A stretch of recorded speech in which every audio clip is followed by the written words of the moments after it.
All right. Good evening, everybody. Good evening, everybody. Good evening. Good evening. First, I want to apologize. I guess they're having some technical difficulties with my software. So we're going straight from Facebook Live tonight and on Instagram Live. So right now, like I said, having a couple of issues there. It happens. It happens. It's technology. So we're okay. I am excited to be here for another episode of the Coach's Sanctuary podcast. I'm your host, Coach Eddie Hamilton, um, and we're going to jump right in. Today's topic is coaches self-care. Coaches self-care is what we're focusing on this evening. Again, I want to thank everybody who has been tuning in and joining and sending messages and the encouragement, from the efforts that we're making here to reach out to fellow coaches in our profession, no matter what level. We appreciate you and thank you for tuning in again. Like I said, sorry for starting late. Had some technical difficulties with my live stream software, so we know that happens. All right, so we're gonna jump right in. Remember, you can subscribe to the podcast on YouTube. Also, we're on podcast networks like Anchor and Spotify, Google Podcasts, Amazon Music, and Stitcher. So be sure to go there and download so you can be able to download and listen and share. And we're gonna jump right in. Coaches self-care is tonight's topic. All right. So right now we know that we talk about self-care, it's kind of a buzz topic, people use, hey, how you doing there? Uh, Lord, it's so good to see you, Andrea. It's been a long time. Um, but it's a buzzword that we use right now about self-care. And we talk about that and we sling it around and we say, but the thing about it is something that's real. Being able to take care of ourselves.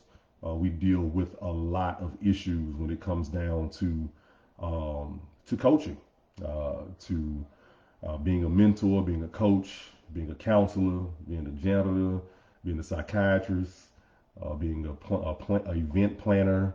What else we do? Some bus drivers. Sometimes we're the shuttle service for kids, for students. I mean, we do so much. And on top of that, some of us are husbands and wives. Coaches that are wives, parents. Some of us involved in our churches. There's just so much going on at all times. And, so it's just something that we don't think about sometimes because what we do is we'll say things like, the kids need me. I got to get this done. Such and such need me. And we stretch and stretch and stretch and stretch and stretch.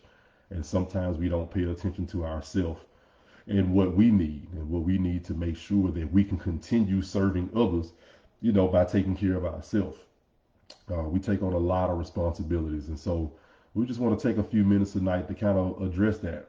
And like I said, we won't be before you long, but most definitely want to be able to take some time to share some nuggets and some things for those in a profession like mine, to take time to take care of ourselves. My focal point with it, when we talk about self-care, is really going to start at this point, and we're going to ask, kind of ask a question to start off with. We're going to focus on caring for ourselves, and then what do we have to care for ourselves from what? What is it that that we have to be aware of when it takes, because we can say self-care, but we got to have some specifics that we deal with. So it's a lot of areas, a lot of ways that we can go with it. But like I said, we're going to be mostly focused in a certain area. And I want to start here. I can talk about myself because it's very important sometimes to talk about your own journey when you're trying to help others who are dealing with any type of issues, any type of stresses that's going on in their life. And that's the word that I'm going to focus on is stress. Okay? Stress is what I want to focus on in the conversation tonight. They call stress the silent killer. It's something that is kind of out of our control for the most part when it comes down to how our bodies respond to certain situations. Okay, our bodies literally respond to certain situations in ways that we can't even imagine. And the reason why I want to focus on stress is because that's something that I had to learn that I was dealing with early in my coaching career. Early in my coaching career, I struggled with that. I didn't know that I did. I didn't know that it was an issue, but it was. And there were several things that was going on in my life, decisions that I was making that was being driven by the fact that I was just literally stressed out. But this is the kicker though. The stress was not external. Okay? It was not external. It did not come from other people. It might have felt like or looked like it came from other people, but it did not. It all came from within myself. So, like I said, if we're talking about caring for ourselves, okay, self-care, then we got to be aware of the things that are causing us to have undue stress in our lives. It's something that's very, very important to pay attention to because we don't pay attention to it. We go, go, go, go, go, go, go, go, go, and then before you know, our bodies break down. We start, not eating right, not resting, staying up all night, man, making, bad decisions in stress in high pressure times because we're just so stressed. And one word that we can use to help us to kind of understand what stress is, let's call it this: it's weight. It's weight. It's something that's heavy on us emotionally. Okay, y'all follow with me. It's something that's heavy on us emotionally. It's our response to something that is bothering us emotionally. Now, the big part about that is that for me and my personal experience is that, as a man, a lot of times us men, that's something that we don't do a good job of identifying. We don't. When it comes down to emotions and feelings and all that kind of stuff there, that's something we don't identify, well with at all.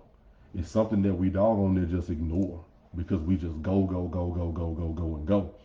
So I definitely understand that. But in my personal life, what I noticed is that for me, I was, the church that I was going to, of course, being taught, things that a lot of times we just don't hear. And the thing about it is that the decisions that I was making on a consistent basis in response to life's stresses is that I was wearing my own self out on the inside.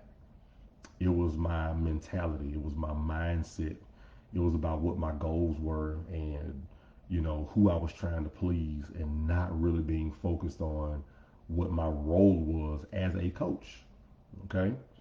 Y'all know I'm willing to be extremely transparent, even knocking on the door of vulnerability. We shared that other night.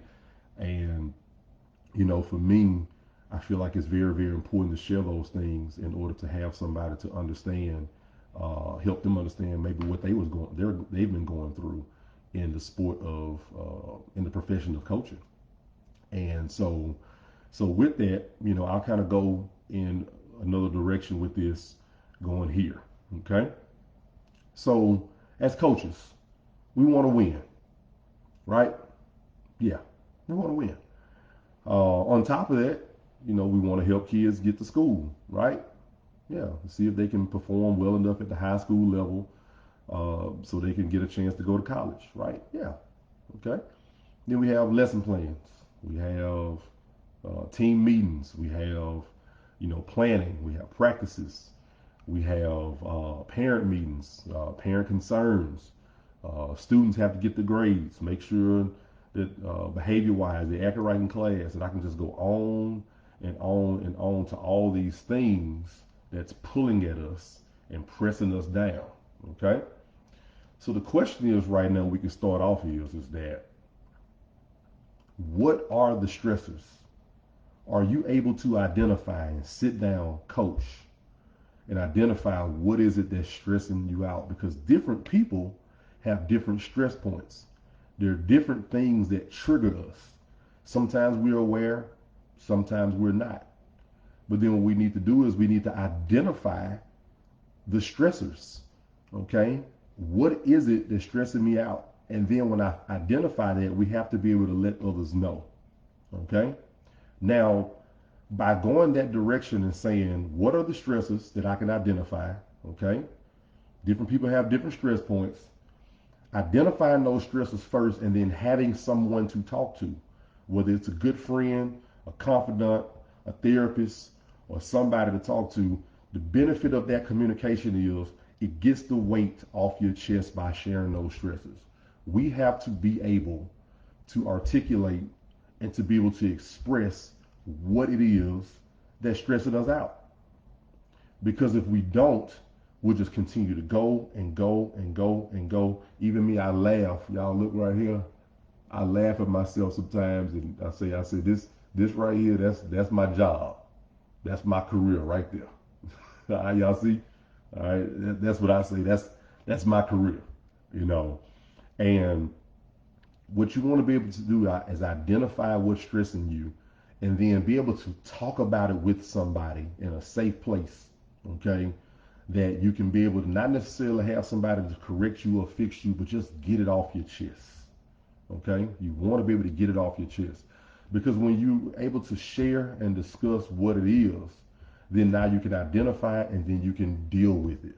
Okay, then you can deal with it, because it's very, very important that you need to identify whatever it is. So now let me go backwards and let me go back to myself. Okay, so for me, what I had to identify, it was my purpose. It was why was I coaching. Now, on the surface, yes, all of us want to help kids, want to help them get in school. We want to win games, all that kind of stuff there. We want to be good example, all that. That's true. But then there's another point beneath the surface, that there's something that you're trying to accomplish within yourself. And what winds up happening is that sometimes that's driving us more than really serving others. So we can mask it as serving others, okay? Because on the surface we are doing that, but then it goes down to, why am I wanting to do this? Why am I giving myself to serve others? Because you can serve others with the wrong motive. Talked about that, okay? You can. You can go out and you can serve others. You can coach, you can be a shuttle bus, you can be there, you can do all those different things and go to camps and train and lift weights and be there for kids and communicate with parents. You do all those different things and it looks good, but on the inside you're being worn out because there's another reason why you're doing what you're doing. Now, that's not always negative, okay? It can be positive, but there has to be something that on the surface people see, but there's something on the inside that's chipping away at us. Hope y'all follow me, okay? The reason why I'm bringing it up, because what I had to learn was about myself, is when I left off and went to college, and I got married, and I got my degree, and I started working, it came to a certain point to where it was time for me to move home. I stayed gone for 10 years before I moved back home. But before I left, I was an insecure, low self-esteem, low self-worth 17-year-old boy who was leaving home to figure out what I'm going to do with myself. That's how I left. And so with that, even though I had left, found a great church home, learned a lot of things, you know, man, was really getting into deeply, really understanding who my Lord and Savior was, and, you know, just all those different things, man, you know, started my coaching career, got married, all those different things, man, you know, bought a house, bought cars, and looked like things was going well. But what was discovered when I moved back home is when I came back home to the place that raised me, I came back home and I was still the same 17-year-old, insecure, low self-esteem, low self-worth. I was the same guy. Now I was a little older, gained a little weight, you know, grew a beard, you know, got a degree, married, all that stuff there. Everything's looking good on the surface. But when I came home, I was the same guy. Okay? How am I able to identify that? Because when I came home and started coaching, here. My first job was at Bethune Middle School. Like I said, all the things that I want to do and help others was real, but at the same time, along with that, I wanted to prove myself.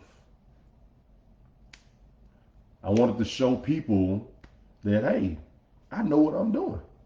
Now, mind you, we all have a little bit of this. We do. We want to show people, hey, I know what I'm doing. I'm a young guy coming home, excited about being back home. But what wound up happening is I discovered that, hey, I didn't discover that then. This is years later, looking in hindsight. I had the same insecurities, and I felt like I had to prove myself. Even though I already had a degree, started working on my master's, I already had work jobs, had head coaching jobs, all those different things. All that stuff was great. But when I came home, I discovered that there was something beneath the surface. So now it goes to now, when I tell y'all we want to identify the stressor, for me, that was my stressor. Because everything I was doing was right on the surface and I was saying the right things. And yes, my heart toward my kids was right overall, but I still on the inside was trying to prove to others and myself that I can coach. I know what I'm doing. So now I can ask myself, so what's the reason why, okay, am I being stressed out as I'm developing and building a program and coaching and helping and doing all those different things? Why am I constantly having headaches? Why am I staying up all night? What is it that's causing me to feel the way that I feel when I'm giving the right things, but then on the inside I wasn't being fulfilled? So I'm not resting. I'm having headaches, just constantly involved in a lot of different activities, trying to be here and be there because I just want people to respect me as a coach. I got to find out what was going on. Well, for me, I didn't know it then. I know it now. Okay, I learned it a few years ago. My motive wasn't totally right. Is it possible to have right and wrong motives at the same time? Yes, it is. It's possible. Well, my pastor said last Sunday, the work reveals the worker. So what happens is our attitude toward what we're doing, you can't hide it. You can't hide it. You can make it look good for so long, but at a certain point, it comes where it comes to a head. It shows itself in different ways in certain situations. Y'all know the old saying, pressure busts a pipe? That's true. So what wound up happening is now with that, so now I move on to the next phase of it. Now that I identified that stress point. It's like, okay, why am I this way? But then what it was the expectation that I put on myself from others. I'm thinking others are expecting me to fail, to not do my job well. In my mind, that's what I was doing. I was projecting what I thought others thought because of my low self-esteem and low self-worth and how I felt about myself. When the truth is, nobody was thinking about me. So now after I identified the stress point and the reason why it was happening the way it was, what should I expect now? Now what I have to do is I need to reevaluate my position relative to the stressors. I got to reevaluate that. Okay? Well, what's the point in doing that? I need more clarity on where I am now. I need honesty. I need to be honest with myself. And I need to evaluate the expectations in my life. Are they realistic and are they attainable? Hey, are they? Is it really attainable? Are they realistic? The things that's going on in my mind?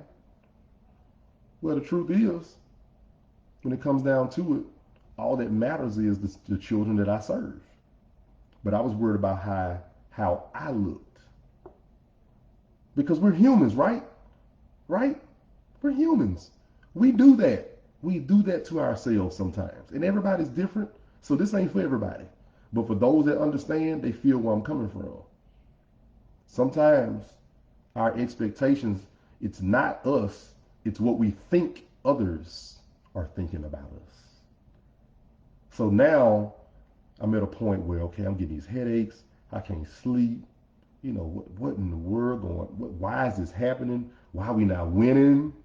You know, or it could be an array of other things, that can help us. But for us as coaches, why we're not winning, or why are we struggling, or, whatever the case may be, it's because in our own minds we're playing things over and over and over again. But then what has to change for us after identifying where that's coming from, and now we have to turn around and flip it now that we're aware, and we have to pursue a different set of standards. How do we do that? Of course, you talk to mentors. You have veteran coaches that you can talk to. You can go to clinics. You can contact. Sometimes you can call colleges, and you get a chance to talk to the graduate assistant or one of the assistant coaches. I've done that. I've been able to pick up the phone and call and start to build some type of relationship with somebody, that does what I do at a high level. There's different ways to do that, but I have to change the standards that I'm pursuing. What's most important? I had to learn what was most important. I had to learn that the boys that I coached needed a whole man. So that required for me to get help with dealing with my insecurities. Still talking about self-care coaches, because the thing about it is that pride comes before a fall. That happens.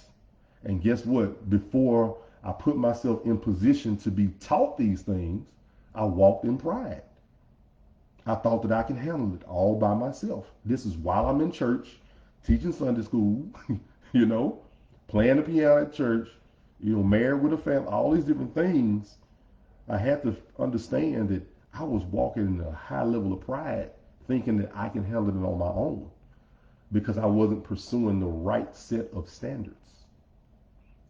So the thing about that is that you all, in the position that we are as coaches, of course we all want to win. Like I told y'all, I'm confident that before I'm done with my career, I'll be able to stand and hoist a trophy that says state champion. I believe that until I'm done. But ultimately, still, how does that change my life? How does it? What happens differently in my life because I won a trophy? Nothing. Nothing happens.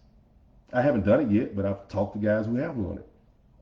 Nothing. You know what happens? The expectations become higher, which is cool. That's okay. But the bottom line is what's inside of here is what's most important. Knowing that I'm doing the job that I was called to do the way that I'm supposed to do it. That's what's most important. So that means those standards now have to be what I'm consistent on. And that's why I say things like never sacrifice character for talent.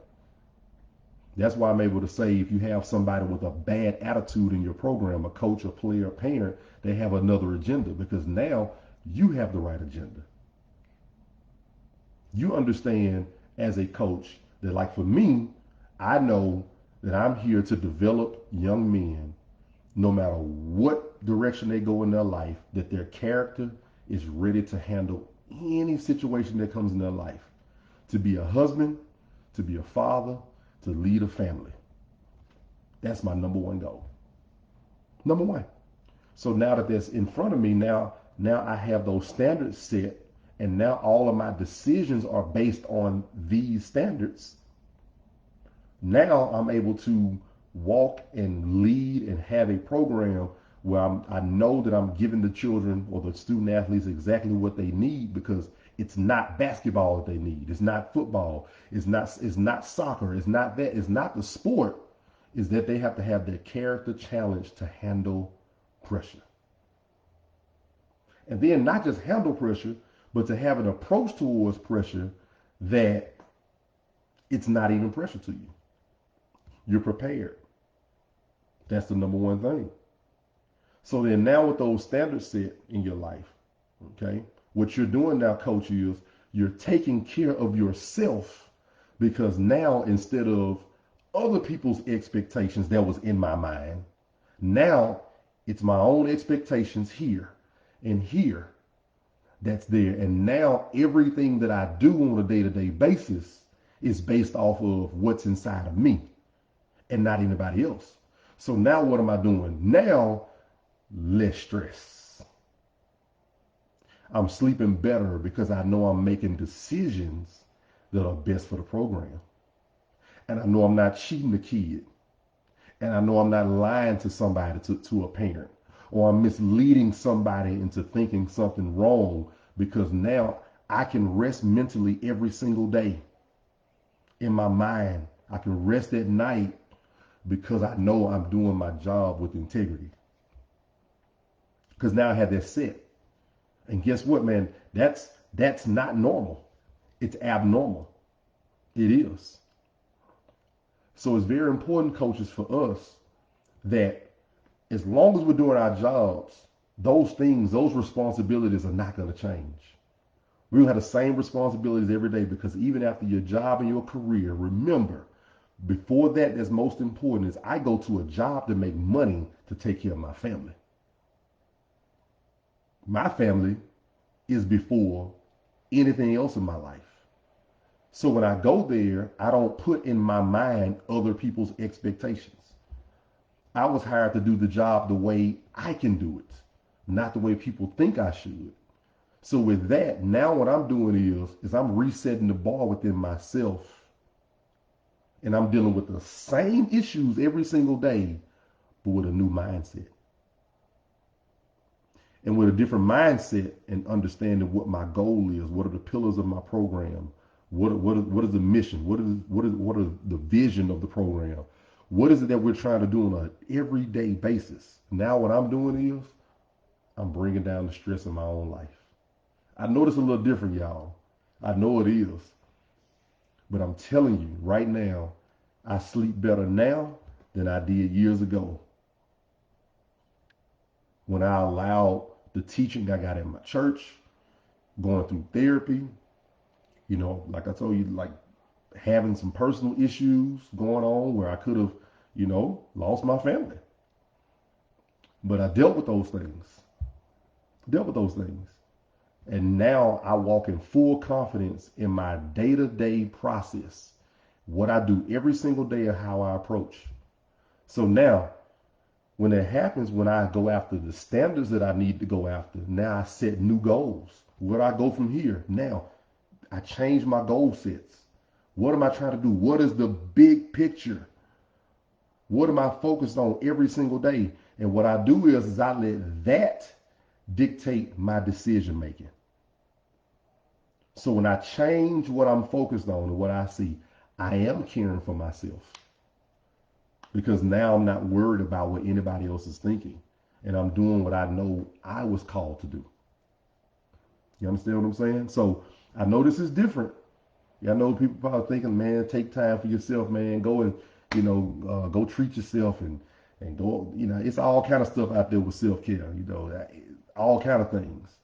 But I'm telling you right now, life is life. Life isn't going to change. You're going to have death that happens. You're going to have accidents.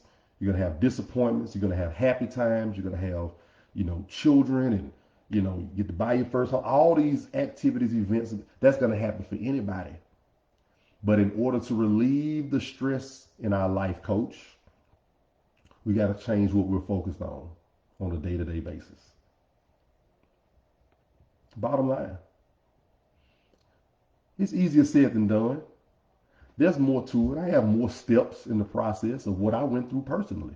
I don't have the time to do that on this video, but I at least wanted to identify and let you know, check and see in your life what is stressing you out inside of you, not what other people are saying. Because if you're pointing at other things, that's not the problem. Because if you're pointing at other stuff, you still the problem, because you're letting other things stress you out. So the thing about it is right now, check within inside of yourself. Why are you coaching for real? Be honest with yourself, or find somebody to talk to. Go check yourself. Are you trying to prove yourself to others? Are you trying to prove to people you can coach, that you know what you're doing? Or are you trying to paint a picture to people so you can get other kids to come play for you? I mean, let's be honest about this thing. Why are we doing? Are we really truly? Because on the surface, people see service And they think, oh man, you're doing a great job. You do this, you go there, you're here, you take this kid out, you go there, you do all these different things, and that's cool because I did it. And guess what? I still do it sometimes, but guess what? I do it. I do it when it's convenient for my family. I don't let other people pull and jerk me anymore. I did. So, coach, in order to care for yourself, make sure you're doing what you need to do within the vision of your program. What you envision, your mission, your vision, and how you want to get there.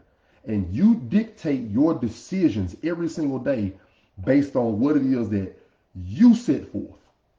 Your principal can't do it. The school board superintendent can't do it. Another teacher can't do it. Another coach at another school can't do it. Parents can't do it. It's not how it works. You have the job. So you got to do it the way that you're comfortable with. And even when you disappoint people and people think you're not doing it the way they want you to do it, guess what? You still sleep good at night. And guess what, coach? You're caring for yourself. Because you got to care about yourself before you can care for others. Because believe me, I'm not talking about being selfish and self-centered. But the bottom line is I can't give out to others what I don't give to myself. I got to love myself enough to identify what's going on inside of me. So like I said, I know it's a little different, but there's a whole lot more to share. A whole lot more to share. Not enough time in this video to give it, but I'm telling you, identify the stressor. What's stressing you out? Okay? Identify that. Why is it stressing you out? What's inside of you that's allowing that to stress you out? And then when you identify that, what expectations did you put in your mind, okay, that you thought others were expecting you to do? Y'all see what I'm saying? And then you change that. And then when you change it, you start to pursue a new set of standards that starts with you taking care of you. Because I promise you, when you take care of you, you're going to take care of your players. You're going to coach more free than you ever have before. Coaching is fun. It is fun. It really is. Coaches, we don't have to put up with any attitudes that go against what you're trying to accomplish with your program. It's your job. It's your career. It's not for you to sacrifice your sanity to make sure that somebody else is happy. It is about you. And when you're enjoying what you're doing, you're giving your team the best version of yourself. And I promise you it's going to show out. It's going to show on the floor. It is. Or the field, the court, wherever that is. It's going to show. So, coaches, I love you. I appreciate you. For those that continue to support the Coaches Sanctuary podcast, like I said, thank you. Appreciate you for coming in, for showing support. Remember, go subscribe to the YouTube page, the Coaches Sanctuary. Okay. Also, you can download the podcast. For those of you who like to listen to podcasts, you can download on Anchor. Okay. Anchor is connected to Spotify, Google Podcasts, Amazon Music, Stitcher, all those platforms. So we appreciate it. Thank you so much. Now, I do have to show this. This is the part I don't like, but I got to show you. I want to thank Miss Brittany Figaro of Figaro Imprints. I want y'all to see this. All right. So we're going to be coming out with some merchandise. I'm going to wear it first. Okay. Show y'all what we got going. Y'all see it at the Coaches Sanctuary. All right. And we're going to start making that available for those to share. We're going to have some links and stuff here the next couple of weeks for those that would like to support. I do appreciate, I do not take this for granted. I am grateful for the opportunity to come and share with you. I'm apologetic for my streaming software not working tonight. So we're only live on Facebook and on Instagram. So I'll make sure I get the video out and share with you as soon as possible. But like I said, I appreciate y'all. Coaches, y'all get some rest. Take care of yourselves. All right. And this conversation will continue. It will continue. All right. Until next time. Appreciate it.